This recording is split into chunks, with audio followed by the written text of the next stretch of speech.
నమస్తే శ్రీ మాత్రే నమః శ్రీ గురుభ్యో నమః మే నెల 14వ తారీఖు 2025 బుధవారం నాటి పంచాంగం ప్రకారము శ్రీ విశ్వావసు నామ సంవత్సరం ఉత్తరాయణం వసంత ఋతువు వైశాఖ మాసం కృష్ణపక్షం ఈరోజు సూర్యోదయము తెల్లవారుజామున 5 గంటల 48 నిమిషములకు సూర్యాస్తమ సమయం సాయంత్రం 6 గంటల 36 నిమిషములకు ఈ రోజు తిథి విధియ రాత్రి 2 గంటల 28 నిమిషముల వరకు తదుపరి తదియా తిథి ప్రవేశము నక్షత్రం అనురాధ ఉదయం 11 గంటల 38 నిమిషముల వరకు తదుపరి నక్షత్రం జ్యేష్ఠ వర్జము సాయంత్రం 5 గంటల 56 నిమిషముల నుంచి 7 గంటల 41 నిమిషం వరకు దుర్ముహూర్త సమయము ఉదయం 11 గంటల 46 నిమిషముల నుండి 12 గంటల 38 నిమిషముల వరకు రాహుకాల సమయం మధ్యాహ్నం 12 గంటల 12 నిమిషముల నుంచి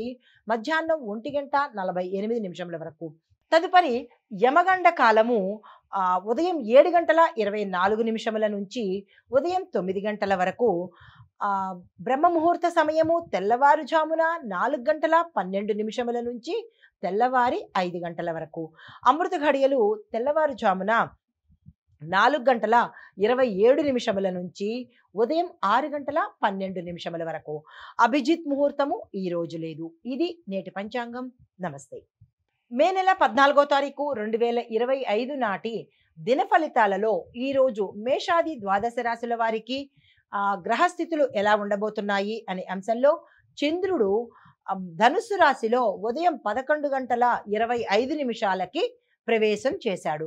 సూర్యుడు వృషభ రాశిలోను, బుధుడు మేషరాశిలోను, శుక్రుడు మిథున రాశిలోను, కుజుడు కర్కాటకంలోను, గురుడు మళ్ళా మేషరాశిలోను, శని కుంభరాశిలోను, రాహువు మీనంలోను, కేతువు కన్య రాశిలోను తన సంచారాలు చేస్తున్నారు. అయితే వీటి యొక్క ఫలితము ముందుగా మేషరాశి వారికి మంచి ఫలితాల దిశగా ముందుకు వెళ్తున్నారు. మీరు ఏ పని తలపెట్టినా ఈ రోజు అన్ని రంగాల వాళ్లకు కలిసి వచ్చేటట్టుగా కనబడుతోంది. ఆ ప్రయత్నాలు చేసుకోండి. ధైర్యంగా వ్యవహరిస్తారు. నూతన ప్రణాళికలు విజయవంతంగా మీకు సాగుతాయి. అభివృద్ధిలోకి వచ్చే అవకాశం కనబడుతోంది. వాహన ప్రయాణ యోగం కూడా ఈ రోజు కనబడుతోంది. దానికి సంబంధించిన ప్రణాళికలు ఏవైనా అంటే కొనుక్కోవడానికి కానీ వాహనం మీద ప్రయాణం చేసే అవకాశం కూడా కనబడుతోంది. దానికి తగిన ప్రణాళికలు వేసుకోండి. తదుపరి రాశి వృషభ రాశి. ఆర్థిక వ్యవహారాలలో చాలా జాగ్రత్తగా ఉండండి. నష్టపోయేటట్టుగా గోచరిస్తోంది. ఆకస్మిక వ్యయాలు కూడా మీకు వస్తాయి. దానికి సంబంధించిన ప్రణాళికలు వేసుకోండి. శారీరకంగా బలహీనత ఉంటుంది. దైవారాధన తప్పనిసరిగా చేసుకోండి. మానసిక శాంతిని పొందే అవకాశం పెట్టుకోండి. తదుపరి రాశి మిథున రాశి. ఈ రాశిలో ఉండే వారికి ఏ పని తలపెట్టినా ఏ రంగంలో వాళ్ళకైనా సఫలమయ్యేటట్టుగా గోచరిస్తోంది. వాణిజ్య ఒప్పందాలు లాభదాయకంగా మారనున్నాయి. మిత్రుల నుంచి అండదండలు, సహాయ సహకారాలు, సమయానికి సలహాలు కూడా అందించే అవకాశం కనబడుతోంది. కుటుంబంలో శుభకార్యాలకు సంబంధించినటువంటి చర్చలు జరగబోతున్నాయి.